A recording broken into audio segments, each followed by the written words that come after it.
57세 은퇴 후 치킨집 오픈, 가족도 말렸는데 노후를 살린 선택. 은퇴 이야기를 들으면 많은 사람들이 비슷한 반응을 합니다. 이제 좀 쉬어야지. 연금으로 살면 되지 않을까? 괜히 사업했다가 돈 날리는 거 아니야? 하지만 막상 현실을 들여다보면 은퇴는 휴식의 시작이 아니라 또 다른 인생의 시작인 경우가 많습니다. 평균 수명이 길어지면서 50대 후반에 은퇴를 해도 앞으로 30년 가까운 시간이 남아있기 때문입니다. 문제는 이 긴 시간을 어떻게 살아가느냐입니다.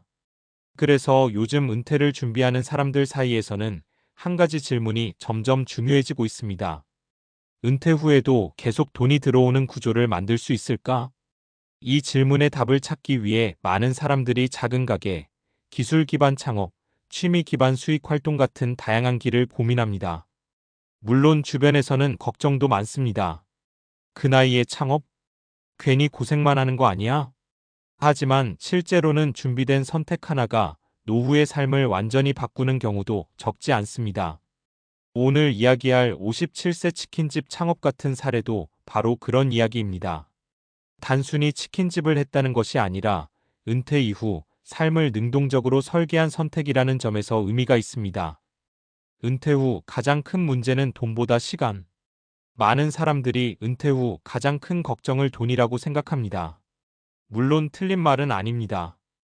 국민연금만으로는 생활이 빠듯한 경우가 많고 자녀 지원이나 의료비도 무시할 수 없기 때문입니다. 하지만 실제 은퇴자들을 만나보면 의외로 많이 나오는 말이 있습니다. 시간이 너무 많다. 직장 생활을 할 때는 늘 시간이 부족했는데 막상 은퇴를 하고 나면 하루가 너무 길어집니다. 처음 몇 달은 여행도 다니고 쉬기도 합니다. 하지만 시간이 지나면 점점 생활 리듬이 무너지고 자신감도 떨어지기 시작합니다. 그래서 은퇴 전문가들은 이런 말을 합니다. 은퇴 후에는 돈도 중요하지만 할 일이 더 중요하다. 일이 있어야 사람은 움직이고 사람을 만나고 삶의 활력이 생깁니다. 꼭 큰 사업이 아니어도 됩니다.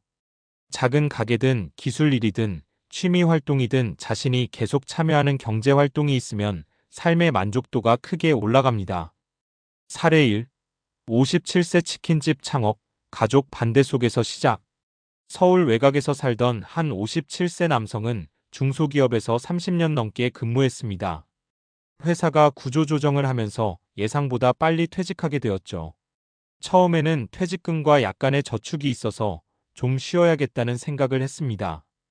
그런데 시간이 지나면서 마음이 점점 불안해졌다고 합니다. 이 돈으로 30년을 버틸 수 있을까? 그래서 그는 작은 창업을 고민하기 시작했습니다. 여러 아이템을 고민하다가 선택한 것이 치킨집이었습니다.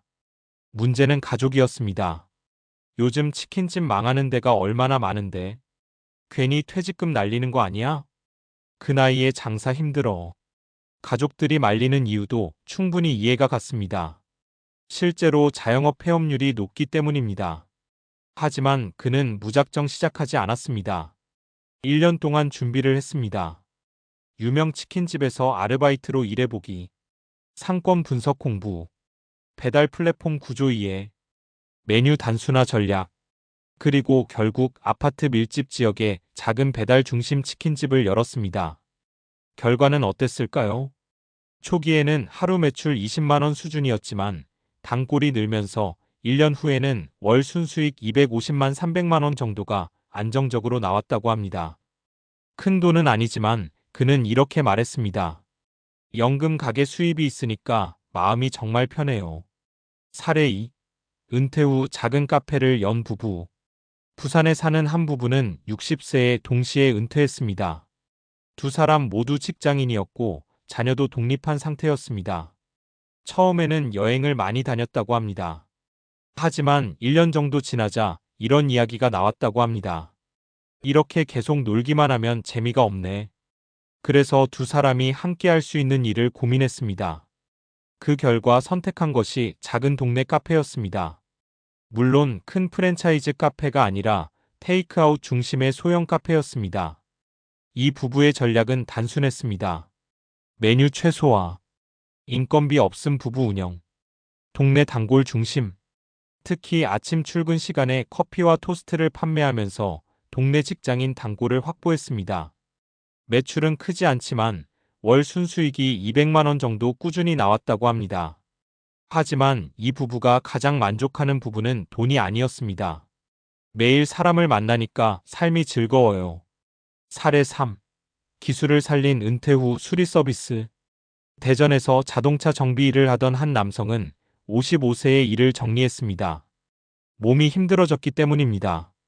하지만 그는 완전히 일을 놓지 않았습니다. 대신 방향을 바꿨습니다. 출장 차량 점검 서비스를 시작한 것입니다.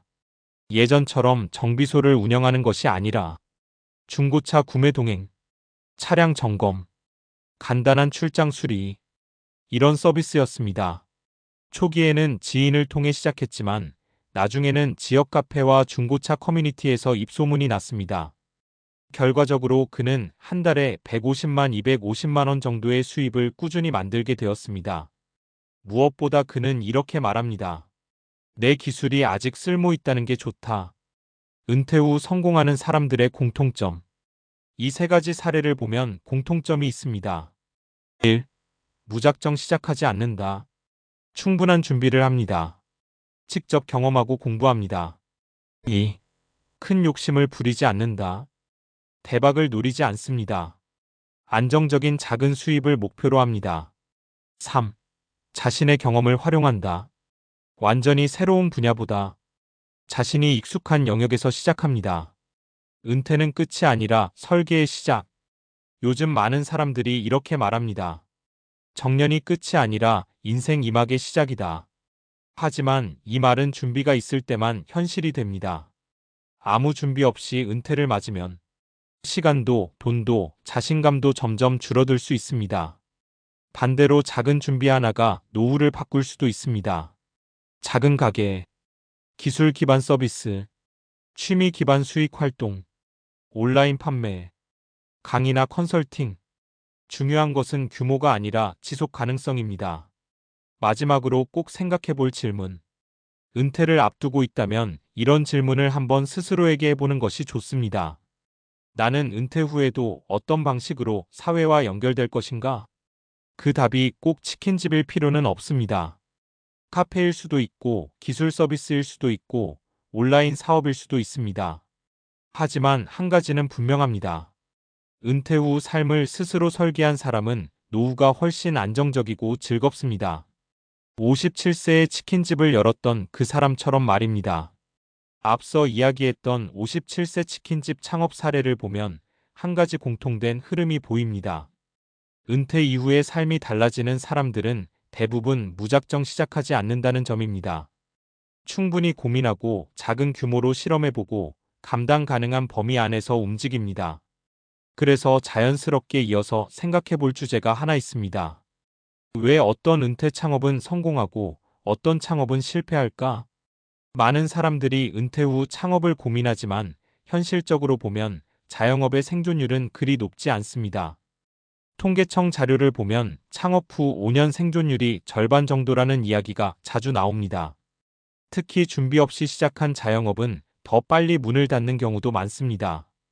그런데 흥미로운 점은 같은 업종이라도 어떤 사람은 안정적으로 자리 잡고 어떤 사람은 12년 안에 포기한다는 것입니다. 이 차이는 단순히 운이 좋다, 나쁘다로 설명되지 않습니다. 실제로 경제학과 행동과학 연구에서는 은퇴 후 창업 성공 여부를 좌우하는 몇 가지 공통된 요소가 있다고 말합니다. 먼저 가장 중요한 것은 리스크 관리 방식입니다. 젊을 때의 창업은 실패해도 다시 일어날 시간이 있습니다. 하지만 은퇴 이후 창업은 상황이 다릅니다. 퇴직금이나 평생 모은 자산이 마지막 자본일 가능성이 크기 때문입니다. 그래서 성공하는 은퇴 창업자들은 처음부터 크게 벌겠다보다 오래 버티겠다는 전략을 세웁니다. 행동경제학에서는 이를 손실 회피 성향 로스 어버전이라고 설명합니다. 인간은 같은 크기의 이익보다 손실을 더 크게 느끼는 경향이 있습니다. 그래서 은퇴 이후 창업에서는 공격적인 투자보다 손실 가능성을 줄이는 구조가 훨씬 중요합니다. 예를 들어 작은 가게를 열더라도 월세가 낮은 곳을 찾거나 초기 인테리어 비용을 최소화하는 방식이 여기에 해당합니다. 두 번째 중요한 요소는 경험 기반 선택입니다. 심리학 연구를 보면 새로운 기술을 완전히 배우는 것보다 기존 경험을 활용할 때 성공 확률이 훨씬 높습니다. 이를 전문성 축적 효과 엑스퍼티즈 이펙트라고 합니다. 인간의 뇌는 반복된 경험을 통해 특정 분야에서 빠른 판단 능력을 갖게 됩니다. 그래서 은퇴 후 창업을 할 때도 완전히 낯선 분야보다 익숙한 영역을 활용하는 사람이 안정적인 결과를 얻는 경우가 많습니다. 예를 들어 자동차 정비를 하던 사람이 차량 점검 서비스를 시작한다거나 회사에서 영업을 하던 사람이 소규모 유통 사업을 시작하는 경우입니다. 이런 선택은 겉으로 보기에는 단순하지만 실제로는 수십 년 동안 축적된 직관과 기술이 작동하기 때문에 경쟁력이 생깁니다. 세 번째로 중요한 요소는 사회적 연결입니다. 인간은 기본적으로 사회적 동물입니다. 사회학 연구에서는 은퇴 후 삶의 만족도를 결정하는 가장 큰 요소 중 하나로 사회적 관계망 소셜 네트워크를 꼽습니다. 일을 그만두면 자연스럽게 직장 동료와의 관계가 줄어들고 사람을 만나는 기회도 크게 감소합니다. 이때 작은 가게나 서비스 일을 하면 자연스럽게 새로운 관계가 만들어집니다. 흥미롭게도 이런 사회적 활동은 단순히 심리적인 만족을 넘어 건강에도 영향을 미칩니다.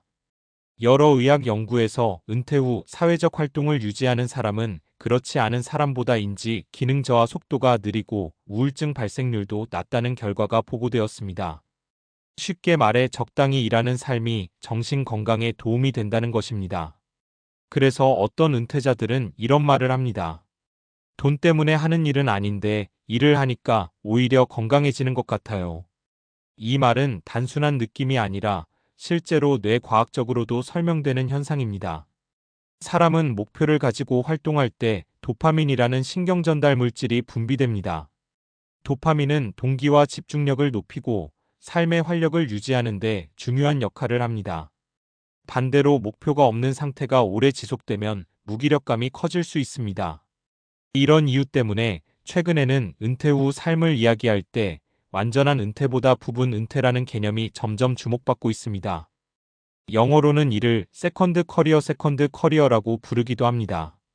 즉 예전처럼 하루 종일 일하는 것은 아니지만 적당한 수준의 경제 활동을 유지하는 삶입니다. 이 방식의 장점은 분명합니다. 첫째, 생활비 부담을 줄일 수 있습니다. 둘째, 사회적 관계를 유지할 수 있습니다. 셋째, 삶의 리듬이 안정적으로 유지됩니다. 그리고 무엇보다 중요한 것은 자존감입니다. 많은 은퇴자들이 겪는 어려움 중 하나가 나는 이제 쓸모없는 사람인가? 라는 감정입니다. 하지만 작은 일이든 서비스든 가게든 자신의 역할이 계속 존재한다는 느낌은 삶의 만족도를 크게 높입니다. 그래서 은퇴 이후 삶을 연구하는 학자들은 공통적으로 이런 조언을 합니다. 은퇴 후에는 쉬는 계획만 세우지 말고 활동 계획도 함께 세워라. 여기서 말하는 활동은 거창한 것이 아닙니다. 작은 온라인 판매일 수도 있고 취미를 활용한 공방일 수도 있고 동네 가게일 수도 있습니다. 중요한 것은 규모가 아니라 지속성입니다. 57세에 치킨집을 시작했던 사례도 결국 같은 맥락입니다. 그 사람의 선택이 특별했던 이유는 치킨이라는 메뉴 때문이 아니라 은퇴 이후에도 자신의 삶을 능동적으로 설계했다는 점입니다.